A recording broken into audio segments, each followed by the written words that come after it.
Thank you guys for coming. Thank you. Appreciate it.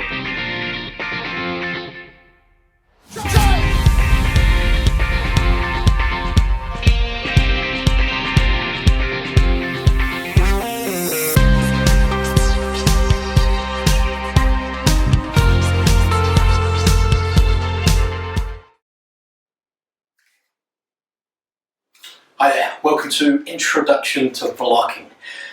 We're going to look at different ways that we can deflect or block or put a barrier up to strikes that are coming towards our body. When thinking about defensive kind of techniques and maneuvers like this, I always remember a four-step process that one of my instructors told me about, Guru Daniel Lanero from XTMA.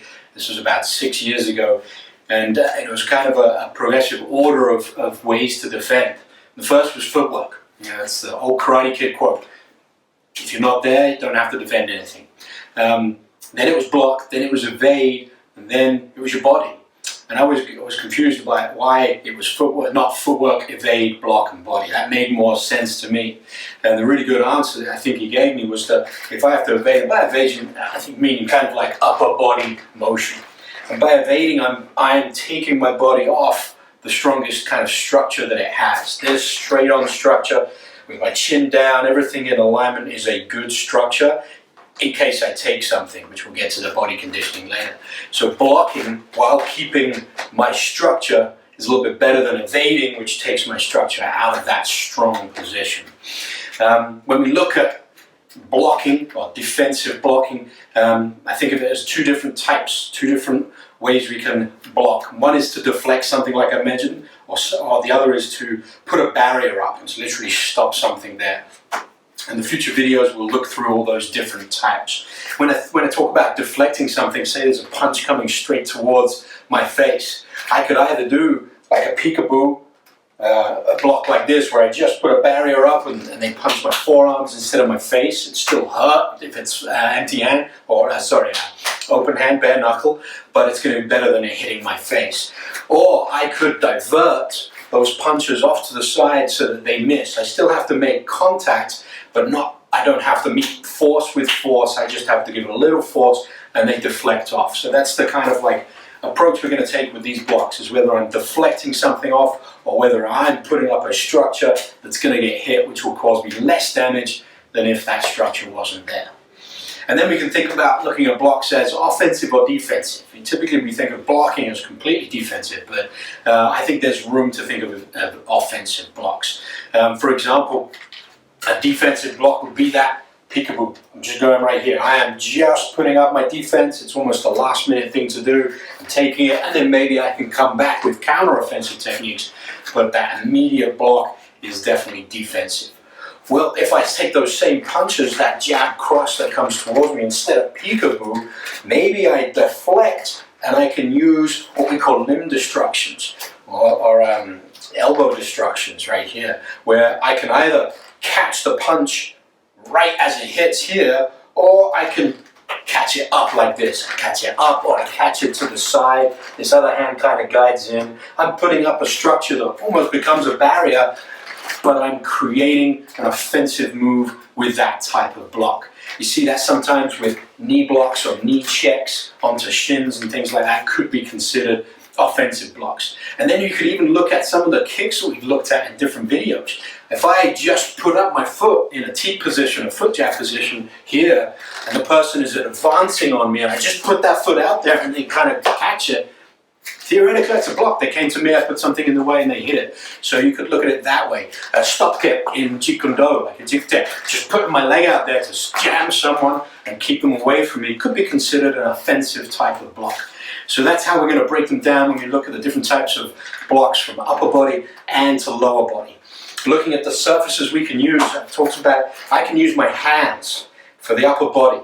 I can use my hands to deflect off to the side, what we call parries, or I can catch like this, or if we go traditional, I can try to block my hands this way. I can use those forearms as well, so I can ride along a forearm on that jab cross. Again, the forearm's taking the most of the hit on that peekaboo.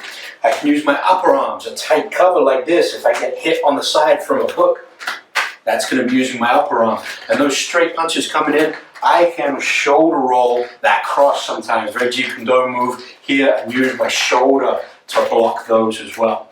And then when we get to the rest of our upper body, the head, and it can actually be something to block with. I've seen people block jabs before like this. It's not the best thing, it still causes some damage, maybe a little bit of concussive problems there, but you can use it for very light techniques, which you know are going to be very light, and that way you can take it and fire back quickly as well. And obviously I talked about elbows, using elbows as blocks as something's coming towards you. And then the last thing of the upper body is your abs. And we're going to talk about the body in a second. But using it, so if you've conditioned your body well enough and you see a shot coming low and you've been training a spine with this person, you know it's not going to be that powerful and you can take it. You take it and you take the advantage on that so that you can throw your counter-offensive techniques. When looking at lower body surfaces for blocking, you can block with your feet, shins or knees. So feet, again, that stop kick right here. Maybe I stop something with an inside stomp kick right there. The shin is well known for those Thai roundhouse leg checks, where it's a cross check or a same side check there. And then knees, with that roundhouse coming, I can maybe put that knee up and spike the inside of the thigh there. Again, could be considered an offensive strike, but I like to think of I'm putting something in the way of someone trying to hit me, and that would be considered a block. So those are the upper body and lower body surfaces we're going to use and look at for different types of blocks. And then when it comes down to the body, conditioning is really, really important. Even if it's deflecting, you're conditioning your body to respond to an external stimuli, usually a visual stimuli, so your timing has to be good. There's no way you can learn this, even if you do it 10,000 times in the air, without someone trying to punch you. You have to take that conditioning of someone punching, and you're going to miss them. And that comes down to the body. Taking punches to the head first time is a bit of a shock. Once you've done it in a safe environment with some gloves on, with people you trust, you get a little desensitized to it, which helps you in a real situation, whether it's self-defense or whether it's in the ring. And then the general muscular structure of your body. Building those muscles up so that they are strong, so that when you do take hits on your body like a barrier, then they can take a little bit more than if they are not well conditioned. Your muscles are not very well built up on them. And again, all of that type of training builds up not just the muscles, but the ligaments and the tendons, sometimes your bone density, depending on your type of training. And that's going to help your body survive someone punching or someone kicking it.